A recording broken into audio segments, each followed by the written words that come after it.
You know the swoosh, and you definitely know Just Do It. But what about the real story behind it all?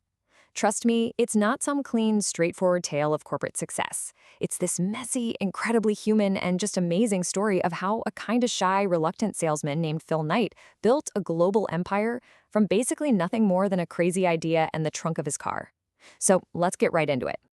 And look, to really get this journey, you gotta start with the mindset of the man himself. This quote from Phil Knight, it's not just some line for a motivational poster. This was like the core philosophy that dragged him through decades of crises that would have totally sunk almost anyone else. It's all about perseverance. And as you're about to see, man, did he need a lot of it.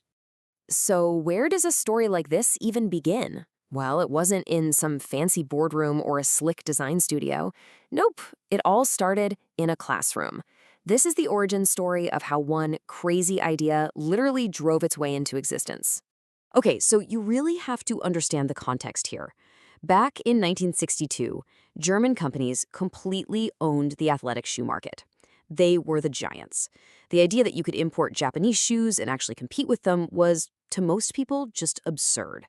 But Knight wrote a whole business plan on it.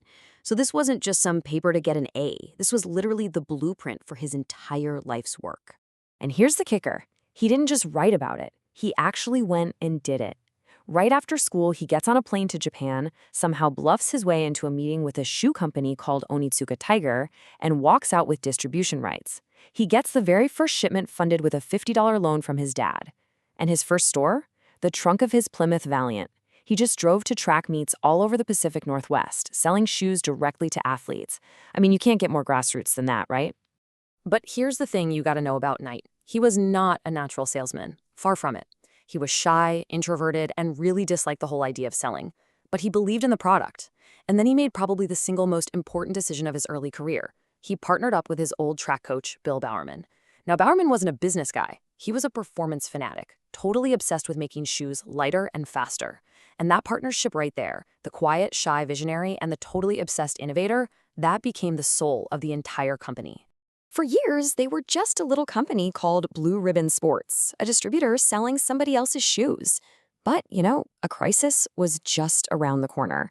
And it was a big one that would force them to stop being a middleman and become, well, the icon we know today. So, that relationship with their Japanese supplier, Onitsuka Tiger, it started to seriously fall apart. Knight found out they were looking for other U.S. distributors, basically planning to cut him out entirely. I mean, this was a do-or-die moment. They could either just give up or they could bet everything on themselves. They decided to bet on themselves. It was time to stop selling Tiger shoes and start creating their own. And this just shows you how fragile legendary ideas can be at the start. They needed a new name fast. The name Nike, after the Greek goddess of victory, actually came to an employee in a dream. But Phil Knight himself? He wasn't sold. He was actually leaning toward, wait for it, Dimension 6. Seriously, can you imagine cheering for your favorite athlete wearing a pair of Dimension 6s? It's a great reminder that even these iconic brands we know and love could have been something totally different. Okay, get this. $35, that is it. That is all they paid a graphic design student named Carolyn Vavidson back in 1971 to create their logo. She sketched out a few ideas, including one she called a stripe, what the world would soon know as the swoosh. And today, it's got to be one of the most recognized symbols on the entire planet, all for $35.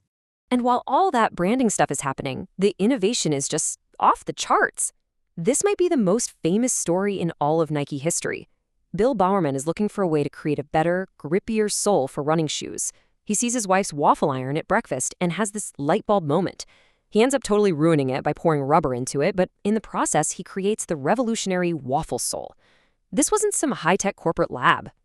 This was pure, hands-on, obsessive tinkering. So, the new brand is a huge hit. But, as it always goes, big success brings even bigger problems.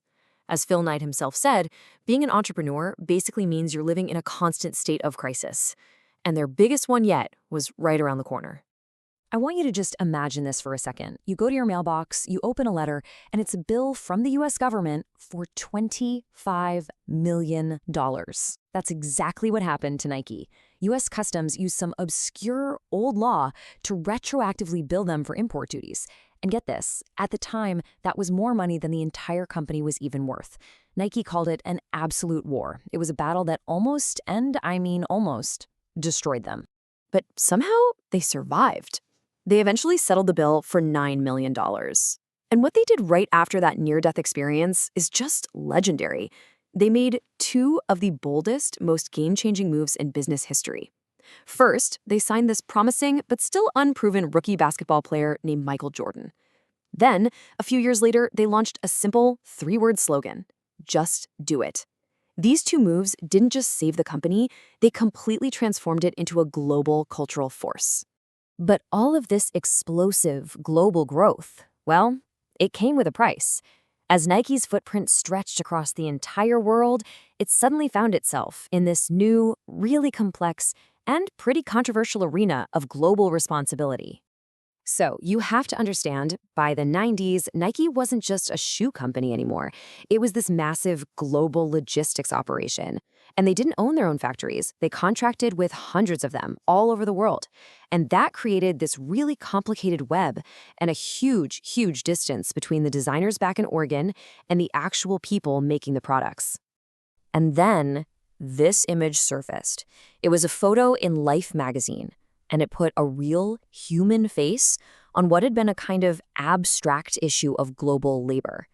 This picture of a young boy stitching a Nike soccer ball became a powerful symbol. And that picture? Well, it ignited an absolute firestorm of criticism that the company just could not ignore.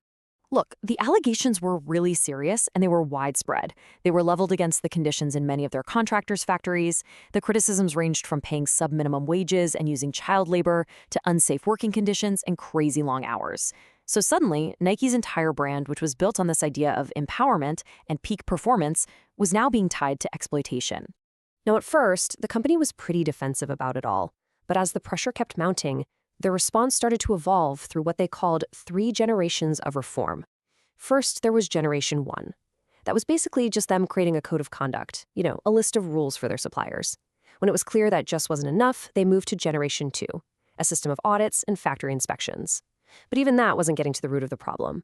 So finally, they shifted to Generation 3, which was all about focusing on building long-term relationships with fewer, better suppliers and putting in systems that were actually designed to empower workers. And really, that brings us right to the heart of the whole Nike story. It's this incredible journey from a guy selling shoes out of his car trunk to this unbelievably complex global giant. And it really makes you ask a tough question. For any company that achieves that kind of massive scale, where does its responsibility begin and where does it end? That's a question Nike is still grappling with, and honestly, it's a question we all are too.